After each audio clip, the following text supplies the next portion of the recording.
So, kinonsecrate niya ulit ang buong bansang Pilipinas at bawat Pilipino sa harapan ng Our Lady of Guadalupe, mga kape. At alam nyo, ito ay isang napakahalagang pangyayari na naganap para sa ating bayan. Yung may inspire sa balitang to, na alam nyo ba na nagkaroon ulit ang ating Pangulo na si President Bongbong Marcos. Last September 15, nagsagawa ulit ng consecration to the Immaculate Heart of Mary. So, kinonsecrate niya ulit ang buong bansang Pilipinas at bawat Pilipino sa harapan ng Our Lady of Guadalupe, mga kafe. At alam nyo, ito ay isang napakahalagang pangyayari na naganap para sa ating bayan. Consecration after which we consecrate the Philippines for the blessed God. No. Mary, my mother, I give myself totally to thee, as I possession and property. Please make of me all that I am and have, whatever words of Jesus is me, that he be a fit instrument in thy immaculate and merciful hands, for bringing the greatest possible glory to God. Amen. Our Lady of Guadalupe, Mother of the true God, our merciful Mother, we thy children come today in an act of filial homage to faith, love, and trust, to solemnly consecrate our nation, the Philippines, to thy immaculate heart. Take it from our fragile hands into thy own, defend it and guard it as thy own property. Make our Lord Jesus reign, conquer, and rule in it as King. Outside of him, there is no salvation. Be thy people, see the terrible storm raging around us, threatening to disperse and destroy the faithful flock of those who bless thee, because thou art the mother of our Lord Jesus. Afflicted, we stretch out our suppliant hands towards thy divine Son, as we cry out, save us, O Lord, before we perish. Intercede for the Philippines, O Our Lady, in this grave hour, when evil winds blow, bringing cries of death against the Son, and against the civilization founded on his teachings, deceiving minds, perverting hearts, and lighting the fires of hatred and revolution in the world. Help of Christians, pray for us. Intercede for the Philippines, Our Lady, in this troubled hour when the unclean waves of an open immorality, which has even lost the notion of sin, exalt the rehabilitation of the flesh in the face of the very cross of thy divine Son, threatening to choke in this world the lily of virtue nourished by the Eucharistic blood of Jesus Christ, Virgin most powerful, pray for us. Intercede for the Philippines, Our Lady, in this hour of passion and doubts, when even the good run the risk of being lost. Unite all Filipinos around thy divine Son, in the love of the Church, and also in the cultivation of virtue, in respect for order and fraternal charity. Queen of Peace, pray for us. Remember, finally, heavenly patrons of the Philippines, our nation. Pueblo amante de Maria, whose people love thee and who are beloved to thee. We run to thee, O Mother of Mercy, Virgen de Guadalupe, save and protect the Philippines by giving it to our merciful Lord Jesus Christ, King of mercy, in whom it will find truth, life, and peace. Our Lady of Guadalupe, please pray for us. At alam nyo ba na itong consecration na to, these acts of consecration mark a turning point in our nation's spiritual journey. Pero bakit nga ba mahalaga ang consecration to the Immaculate Heart of Mary or consecration to Mama Mary? Hindi lang ito simpleng ritual, okay, or prayers, or parang mechanical prayers, sabi ng mga ibang anti-Catholic dyan, paulit-ulit daw na dasal, di ba? Sabi nga ni St. Louis de Montfort, kilalang very Marian saint yan. Siya nga yung a champion of rosary, si St. Louis de Montfort. To consecrate ourselves to Mary means to place ourselves as instrument in her hands, that she may guide us to the heart of Jesus. So imagine niyo, mga ka-fit, our entire nation is now entrusted to Our Lady, to Mama Mary, who will bring us closer to Jesus, our ultimate refuge. Amen? So, yun ang goal palagi di ba? Kaya tayo lumalapit kay Mama Mary is para i-lead niya pa tayo palapit ng palapit sa kanyang anak na si Jesus. Okay, so fake news yung mga sinasabi at paratang sa atin ng ibang sekta dyan na mas pinapahalagan pa raw natin si Mama Mary kaysa si Jesus, which is hindi. Actually, mas minamahal pa namin si Jesus dahil sa kanyang ina, na tinuturuan kami na mas lalong mahalin ang kanyang anak. Lagi nyo to tatandaan. Sinabi nga to, di ba, ni Maximilian Kolbe, na hindi natin kayang tumbasan ang pagmamahal na binigay ni Jesus sa kanyang nanay. Alam nyo, mga ka-faith, this act of consecration is not just a symbolic gesture. It's an invitation for the entire nation to be under the loving care and protection of the Blessed Virgin Mary. Sa isang mundo na puno ng kaguluhan, Mama Mary offers peace, unity, and spiritual guidance. Ito ang nais nating makamit para sa ating bayang Pilipinas. Kapayapaan, pagkakaisa, at gabay mula sa ating mahal na ina. Ngunit, alam nyo ba mga ka-faith, itong nangyaring consecration na to ni President BBM kay Mama Mary sa bansang Pilipinas ay hindi basta-basta lang. Hindi to parang overnight na decision. Actually, merong isang grupo, isang Marian group. Hindi ko na lang papangalanan kung sino sila, and they want to make their group anonymous. So sila talaga yung nagtrabaho nito. Sila yung nag-pursue na ilapit talaga ito sa ating Pangulo. Talagang years of prayers, sacrifices, and divine sign that led up to this moment of event. So this group behind this consecration spent years of praying and working to make this happen. Actually, simula pa lang talaga ay sinusubukan na nilang mag-request ng consecration to Mama Mary para sa ating bayan. Pero nagkaroon sila ng mga maraming obstacles. Actually, sinubukan pa nga nila itong i-push sa Davao. Pumunta pa sila doon, pero hindi nangyari. Okay, hindi sila napagbigyan. Etong mga pagsubok, hurdles na to, struggles, na hindi pa siguro tamang panahon ng mga panahon na yon. Pero sabi nga nila, God's time is always perfect. Nagkaroon ng maraming manifestation from Mama Mary.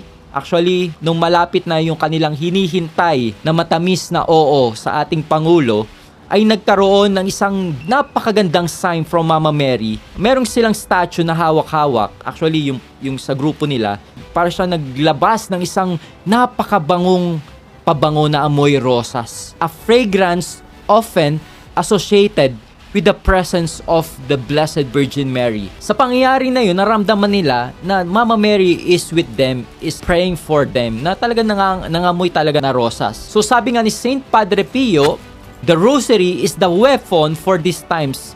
And through these signs, tulad ng amoy ng rosas, lalo nilang nararamdaman ang assurance ng mahal na ina that she was guiding them. Dahil dito, sa wakas, nagkaroon sila ng chance na makausap ang ating presidente. Actually, hindi ito yung first time na ginawang consecration ni President BBM. Kung titignan yung vlog ko, nangyari na to many months before this September 15. So ito ay pangalawa ng ginawang consecration ng ating Pangulo. Okay, so yung nakita nyo yung video na yan, actually after the mass yan ni Father Lito Kaluwag. Okay, sa private chapel sa Malacanang. Parang ang nangyari noon, kinukwento sa akin nung kausap ko, na meron silang kakilala na nilapitan nila na very close friend ng ating Pangulo. So, doon nagkaroon ng contact at syempre, ay pinaunlakan nito ng ating Pangulo. Salute for our President. Disclaimer lang, hindi po ako Marcos apologist or Duterte apologist. Pagdating sa politics, very neutral ako. Para sa akin, paulit-ulit ko to sinasabi kung ano ang mas makakabuti para sa ating bansa. So kung ano yung makakabuti para sa ating bansa, ay yun yung susuportahan po natin. Napakaganda ng kinalabasan ng lahat ng ito. Not only did they succeed in consecrating the country, but they also gifted, nagregalo din sila kay President Marcos ng Holy Family icon. Yan, pakikita ko sa inyo. And the message behind this gift is clear. This consecration is also meant to protect Filipino families, and one of their specific prayer is to stop the passage of divorce bill. Isang malaking amen yan, mga ka-faith. Napakaganda nito na binigay nila yan kay President BBM, which is Holy Family. And we Filipino, we values family. Mahalaga sa Pilipino ang pamilya. Sagrado sa bawat Pilipino ang pamilya. Kaya kung nanonood ka man nito, na isa kang Katoliko at pro-divorce ka, baka medyo mag-reflect tayo. Medyo alamin natin ang turo ng simbahan tungkol dyan. Ayaw ng Diyos ng divorce. Ang divorce ay galing yan sa tao, hindi yan galing sa Diyos. Yes, hindi tayo nagbubulag-bulagan. Ang simbahan na hindi nagbubulag-bulagan sa mga abuse, sa mga kababaihan, even sa kalalakihan. Okay? Hindi lang naman lalaki na abuse, pati babae na ngayon, nambubugbog ng asawa nilang lalaki. Okay, both party yan. So, hindi bulag ang simbahan dito. And even ang ating batas, meron na tayong mga batas sa violence against women. Kailangan na lang yan i-apply. And even the church, meron tayong mga ways to support those families, those marriages na medyo nagkakagulo at hindi talaga solusyon ang divorce. And syempre kung may abuse naman talaga, kung meron naman talaga nangyaring abuse, pwede ka naman talaga umalis sa asawa mo without divorcing your spouse. Diba? Separation. I-separate mo siya. Until na magbago siya, doon ka bumalik sa kanya. At kung hindi talaga siya magbabago, i-separate mo siya, pero hindi mo siya i-divorce. Kasi yun yung pinangako nyo nung humarap kayo sa Diyos, na hindi kayo maghihiwalay. Meron naman ganun na hindi kayo magkasama physically, pero di ba magkahiwalay kayo. Pero nandun pa rin yung vows nyo bilang mag-asawa na one day, hoping magkaroon ng milagro, na ma-reconcile at magkaroon ng conversion yung asawa mo. At maayos yan. Kung nakakaranas ka ng abuse, there is hope. Hindi natutulog ang Diyos at hindi ka pababayaan ng Diyos. Sabi ni Pope Leo XIII, sabi niya, the family is the cradle of civilization and society. Kung mapoprotekta natin ang mga pamilya, we can strengthen the very foundation of our society. This Holy Family icon serve as a reminder that the sanctity of the family is sacred and must be defended. At ang culmination ng lahat ng kanilang paghahanda ay isang solemn mass na ginanap noong September 15 sa St. Joseph Chapel sa Malacanang. Diyan ginawa yung consecration. Makikita nyo sa Facebook page ng ating First Lady Lisa Marcos sa kanyang post. Ito yung sabi niya, Sunday Mass in celebration of the enthronement of the Tilma of Our Lady of Guadalupe, Heavenly Patroness of the Philippines. Napakaganda ng pangyayaring yan mga ka-faith dahil hindi lamang ito simpleng ceremony, kundi isang panata ng ating bayan sa mahal na ina, to Mama Mary. The Tilma of Our Lady of Guadalupe was enthroned as a symbol of her protection and guidance over the Philippines. Ang alam natin na si Our Lady of Guadalupe ang patroness ng ating bansa at sa pamamagitan ng kanyang presensya, proteksyon at pagmamahal, ipinagkakatiwala natin sa kanya ang kinabukasan ng ating bansa. Alam nyo, sa maraming Marian apparition tulad ng Fatima, palagi may paalala si Mama Mary. Sabi niya sa Fatima, God wishes to establish devotion to my Immaculate Heart. If what I say to you is done, many souls will be saved and there will be peace. Ito mismo ang ginawa natin sa pamamagitan ng consecration na ito. And we are asking for Mama Mary's intercession and protection na magbigay ng kapayapaan at gabay sa ating bansa. At ang ginawa ng ating Pangulo, si President Marcos, ay hindi lamang para sa kanya bilang leader, kundi para sa ating lahat na Pilipino. Mama Mary's Immaculate Heart is a refuge for everyone who seeks protection and peace. Tulad ng sinabi niya sa Fatima, my Immaculate Heart will be your refuge and the way that will lead you to God. At imagine niyo mga ka-faith, if we all follow this path, if every family, every community praise the rosary and consecrate themselves to the Immaculate Heart of Mary, sabi nga ni Saint Maximilian Kolbe, never be afraid of loving the Blessed Virgin Mary too much. You can never love her more than Jesus did. Amen? Mga ka-faith, let's entrust our families and our lives to Mama Mary, knowing that she will always lead us to her Son, Jesus. Ngayon mga ka-faith, tayo ay tinatawag ng Diyos para mag-consecrate ng ating sarili, ng ating pamilya, ng ating mga komunidad sa Immaculate Heart of Mary. Just like what our country did, we can also offer our lives to her care. Paano natin to gagawin? Simulan natin sa pagdadasal ng rosaryo araw-araw. Alam nyo, nire-recommend ko 4 mystery a day. 4 na rosaryo sa isang araw. Kaya mo yon. Kung nauubos nga yung oras mo, ilang oras ka, i-scroll sa Facebook, nagmamarites, nagagawa mo yon, tanggalin mo yon, di ba kasi wala namang ambag sa buhay mo yon, at palitan mo ng rosary. At makikita mo yung tremendous fruitful effect niyan sa buhay mo. Hindi lang sa buhay mo, pati sa pamilya mo at sa komunidad kung nasan ka ngayon. You will see miracles and how God moves in your life and how God can use you. And the rosary is our spiritual weapon. Okay, sandata natin to, mga ka-faith, lalo na sa mga demonyo, sa mga kademonyohan. Okay, sabi nga ni Saint Padre Pio, sabi niya, and through it, we will be led closer to Christ sa tulong ng mahal na ina. Makakamtan natin ang tunay na kapayapaan sa ating puso, pamilya at bansa. Kaya mga ka-faith, napakaganda ng panawagan na ito para sa ating bansa. Lalo na sa panahon ngayon na napakaraming pagsubok at hamon ng ating bansa. Yung geopolitical issue natin with China, yung nangyayaring division ngayon, politics dito sa Pilipinas, both party, di ba? Yung problema sa mga pogo, ang dami, mga incense rape, corruption, kung ano-ano. Kung titignan mo ang balita, ang toxic. Kaya, mga ka-faith, lagi natin in-entrust ang lahat ng ito sa Immaculate Heart of Mary. And guess what?